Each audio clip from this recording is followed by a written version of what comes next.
Hello, welcome back to Detroit as we are getting ready for the trade deadline here in the 22-23 season.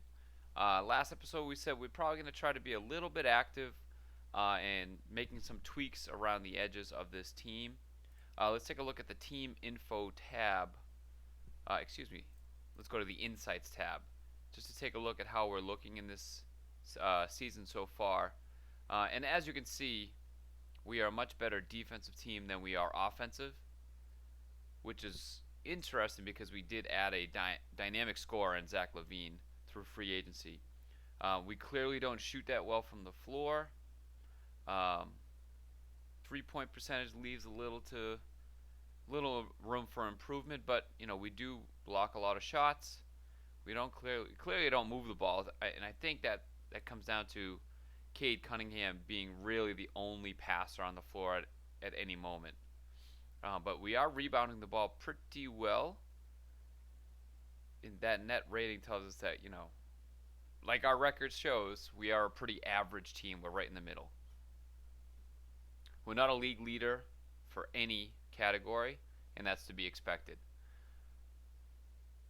So what we wanted to do is take a look at some of the players around the league and see who is available. So let's go into. So always tricks me into figuring out where is this. I think it's the search. Yeah, here we are. Player search, which is a nifty little screen because it has every player in the league, and you can search by their ratings. You could search by the game's overall ratings with these stars. You could check for who's going to be a free agent this year. So as you can see, there's some huge names that will be on the free agent market this year. But then you can also click on this last column, and this is what we call the trade block. So any team that has placed a player on the trade block, we can filter by that and see who is available. And as you can see, most of the players, from here up, are players that I listed or Detroit has listed as available. So we have Covington, who's on a 1-year deal, Rubio, Saban Lee, Isaiah Livers, all guys that probably will receive no interest from around the league. And then, interestingly enough, you have guys like Franz Wagner, who's a second-year guy, as well as Josh Giddey. LaMelo Ball, third-year guy who's a superstar in the league already. So there's a lot of very, very good players here that are listed on the trade block. So now, before this episode, before I hit record, I didn't want to go through and have you guys sit and watch me play around with the trade generator, search through team rosters and stuff like that. So I did play around with the trades on my own to see what was realistic, what wasn't. So just to have a little fun, I hit the trade block and tried to obtain LaMelo Ball. I was offering 2 first-round picks, Sadiq Bey, Anthony Simons, and there was just no combination of players that I could put with those 2 first-round picks to pry LaMelo Ball away from the Hornets if I wasn't going to include a player like Cade Cunningham or Zach LaVine. So it doesn't really make sense for me to make either of those moves. So it just wasn't going to happen. LaMelo Ball stays in Charlotte. Another player that we were super interested in was Orlando's small forward Jonathan Isaac. And if you remember last season, we really, really liked what we saw from him. And I believe there was an offer actually sent our way from Orlando for Jonathan Isaac. And here he is. Let's just pull him up. And they said they would accept it. And then, of course, I go to accept it. And Orlando said, no, thank you. So I got super excited thinking we were going to add this stud defensive player who also, I believe, clearly he's not shooting very well from 3, but he does have the ability to shoot a little bit. But I think just that defensive ability as a 10, an 8 shot blocker, 8 for steals. I mean, to add a threat like that and have him just lock up the other team's best player was too much to pass up. So we did try to obtain him. Obviously, he's still here in Orlando, so that did not happen.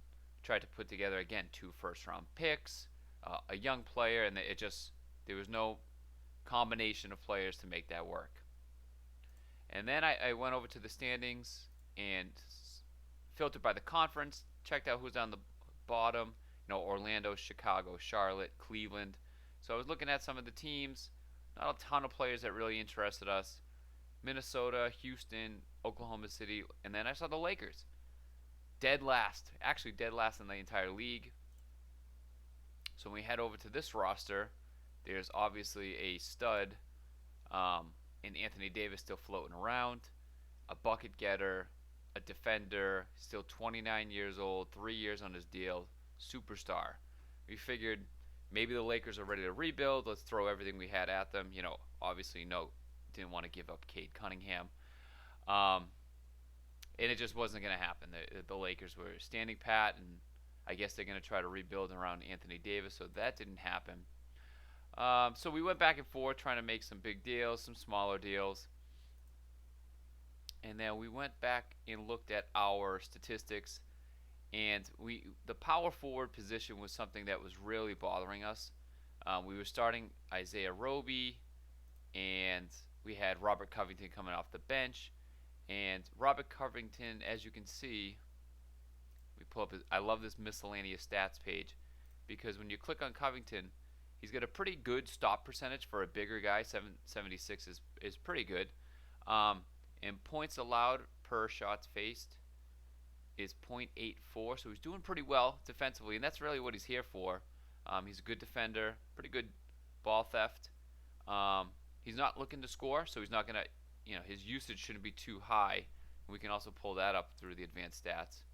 Robert Covington, yep, usage is at 13.4, which is easily one of the lowest on the team besides Killian Hayes. But Isaiah Roby his usage was super high. Wasn't getting it done defensively. Didn't stretch the floor really. So him and Isaiah Stewart on the floor at the same time wasn't really doing much for us. So before we hit record, we went and made a move. And we called up Charlotte.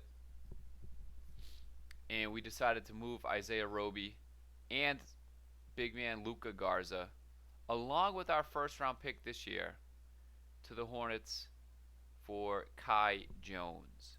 So if we take a look at what Kai Jones brings to the table, he is a second-year guy. He's under contract for this year and one more. He does have a rookie option we could pick up for a fourth year, which we definitely will be doing. We have invested a first-round pick in him, so we're definitely going to make that happen. He's a very good defender, a little bit of a shot blocker at 6'11", 220, and I like that height to weight ratio because that's how the engine determines like how well of a defender you are off the dribble, moving side to side. That's their athleticism ratio basically. Solid, not great rebounder, but he's a smart player, which is what you like to see from a defender. Although we would like to see a little bit better discipline. A phenomenal inside shooter. Hopefully he just wants to dunk everything when he's in close. But then I saw that he does have like these tendencies to shoot a little bit from the outside above the break. 40%, 38.5%. Obviously small sample size, but he does shoot some threes. He could stretch the floor a little bit. He's a better defender than what we had. So we did swing and make that move. So now we have to go in and reorganize our depth. I still like having Landry Miller as our backup center. So obviously things are going to be shaken up here a little bit for our depth chart. And this is what they're suggesting for us. So I think Covington is definitely going to slide into the starting lineup. But we'll see how we manage these. The way that the AI sets it up, they want the whole bench to play at the same time. And that, to me, seems like a recipe for disaster. Rubio is out 11 days, so that doesn't help our backup point guard situation. But we do have Killian Hayes in here eating up 28 minutes. So let's play around here, try to get some minutes across the board for our guys. So someone like Simons, I need to play a little bit more. So we'll give him a few minutes here, a few minutes there. extra one there. So 20 minutes for Simons off the bench, pretty good. Saddiq Bey is playing 36 right now, not what we want to see. So probably going to give a few of his minutes to Zach LaVine. And what's really, actually, you know what we could do is, I think what we're going to end up doing is, because as you can see, our wing depth is a little thin. Really, our only two small forwards would be LaVine and Saddiq Bey. I think what we might experiment with is moving Cade down to the power forward position as a starter, sliding either Rubio or Killian Hayes at point guard, and trying to get like real crazy with it. But we'll see. But I can't make that move until Rubio's back to give us some more point guard flexibility. But we will see how that goes. Because hopefully having Cade and a true point guard on the floor at the same time will increase our ability to run some solid offense, generate some assists, and easy buckets. So what we're going to do is actually, I'll let the CPU decide what's going to happen here. Kai Jones going to play 22 off the bench. But I do want our big guy to play too a little bit. He's an incredible defender. So let's let Big Lance soak up all the backup center minutes. So 14, so Beef Stew plays 34. Covington at 30 minutes a game is not all that necessary. I do want this young cat to play a little bit. So let's give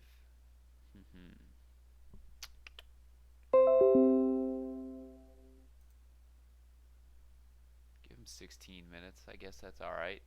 And Simons, I want to see him play a little bit too. Yeah, these 38 minutes is craziness. Come on.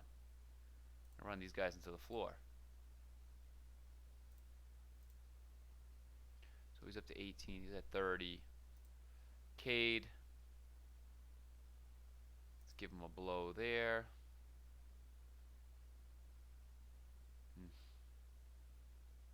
And another one there, I guess. That should be all right. Saddiq Bey's playing 34. Could ease that up a little bit.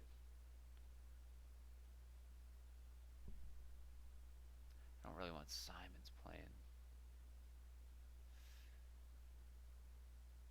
Let's do this. Yeah, I don't want Simons playing. Small forward. If Cade's at the shooting guard, let's flip that. Flip those. Flip those. Flip those.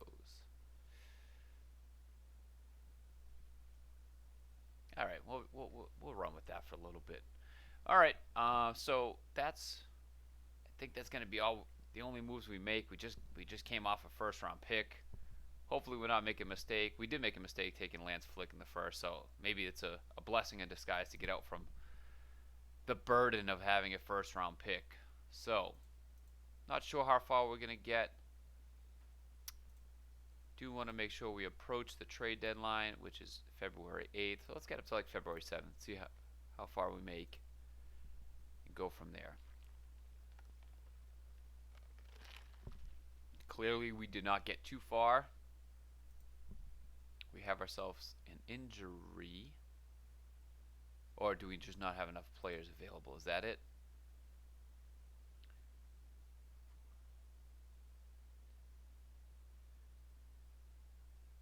Yeah, so I think we gotta just bring these cats back. So let's roster. I'm gonna just recall and recall, and that should be good. Let's try this again.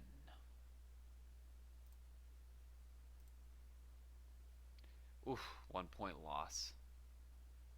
It's tough. And then we get blasted by the Raptors. Simons has 31 off the bench, which is fun and all, but we got to win, guys. There it is. I'll have back-to-back against Toronto. We get a 3-point win, but then follow it up with an 11-point loss with Zach LaVine dropping 42. Seems like our guys are very interested in scoring the rock, but winning It's taken a little bit of a back seat, which is not what we like to see. Simons is out for a day. Also don't like to see that. I do want to blow back a little bit, see some of the results to see. So we lost this game here. But check in on our new cat, Kai Jones, 10-3 and 2 steals. Shooting pretty well from the outside. That's what we like to see. This is clearly a blowout, so there were some extra minutes to be had for the bench.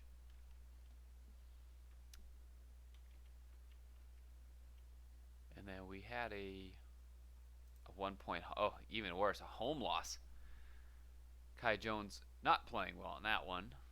Doesn't help at all, considering a minus 19 in a 1 point loss. Simons, a minus 20 in a 1 point loss. You hate to see that. Levine went nuclear again there as well. So there were opportunities to be had there. Let's check the inbox, see what it says. Trade rumor. He's on the trade block. I will admit it. If someone comes to us with an offer, we will take them up on it.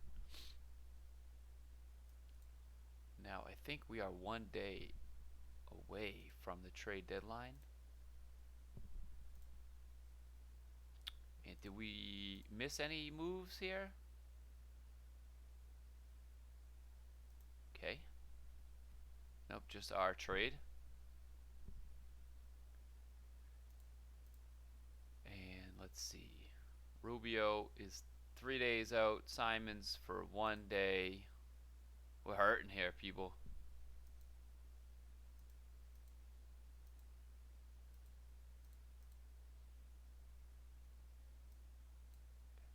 Let's send 2 days, and then we'll get prepared for the trade deadline. Big 20-point win over the Sixers. And boom, boom, boom, boom, boom. A few trades coming down the old pipe. Let's see what's happening here. Go back to transactions. Trades. Let's see what happened here. People getting active right before the deadline.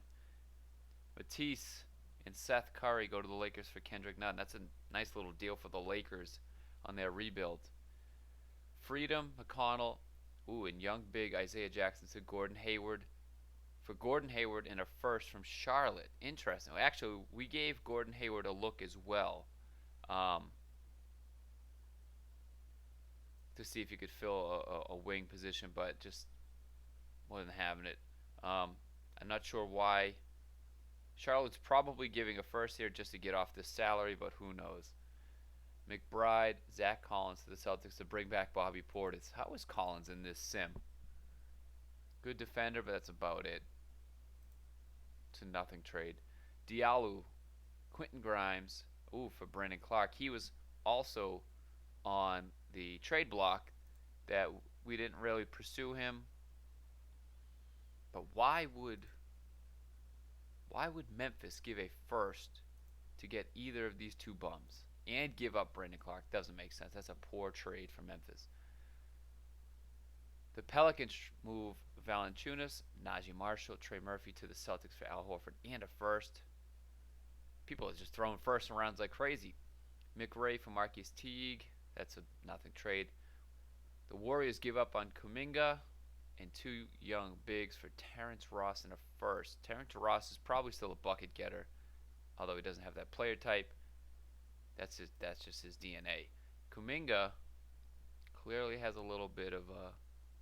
He might have reached his ceiling already, which is unfortunate for a 20-year-old, but that's a deal where giving a first almost makes a little bit of sense, at least. So there was a few trades there. We have more problems. Zach LaVine does not like the coach. Change some things up. You know what? We've gotten a lot of complaints, pal. Let's hit the phone.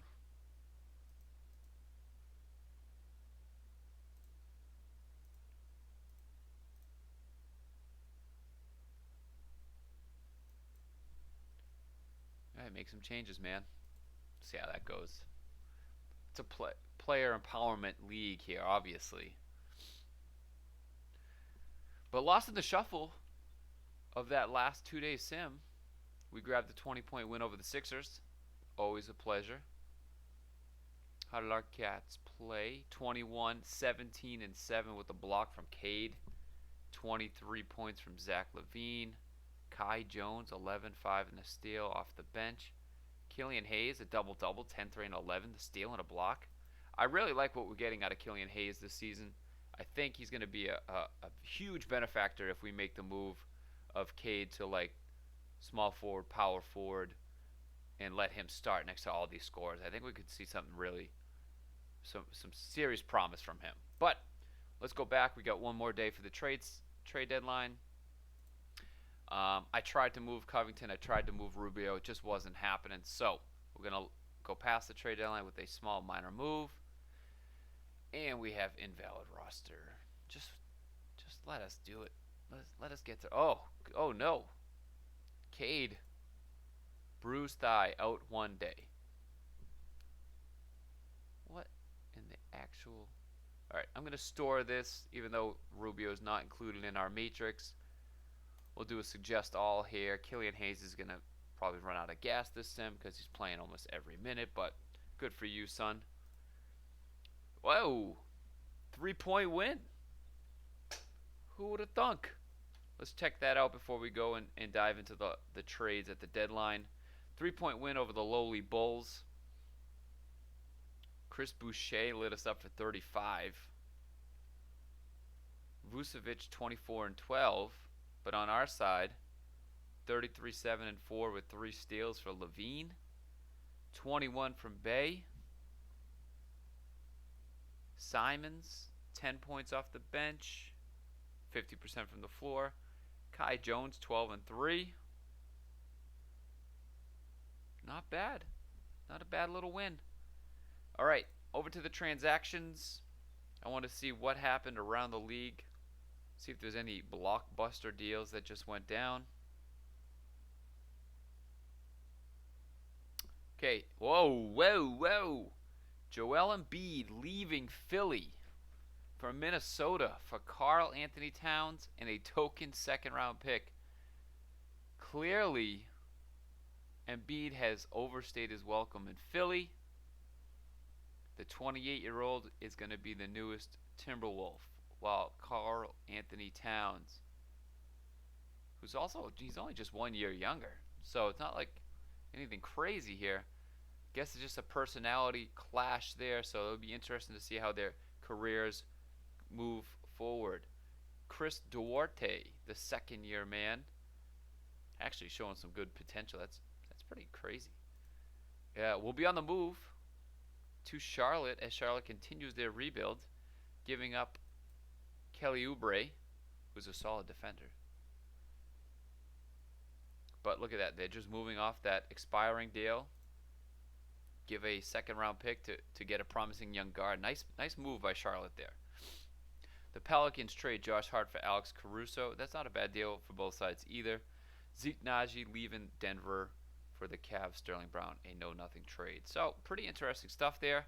That Embiid for Karl Anthony Towns, a weird trade because you're trading 2 generational centers for each other, but it would be fun to see how they look in their new unis. But we're going to end it there. Wanted to make sure we get through the trade deadline today. Again, we made one small move to bring in a backup center who I think could play some power forward for us, especially with his ability to shoot the ball. We take a look at the conference standings. As you can see, we're still just 1 game under 500. Squarely in the thick of the play-in. 2, 4, 6. We're sitting at the 8th seed right now. But we're going to continue fighting. I think when we come back, we're going to really make some changes to our depth chart and our lineup and the way we play here in Detroit. Thanks for tuning in. And when we come back next time, we're going to try to make a move towards the playoffs. See ya.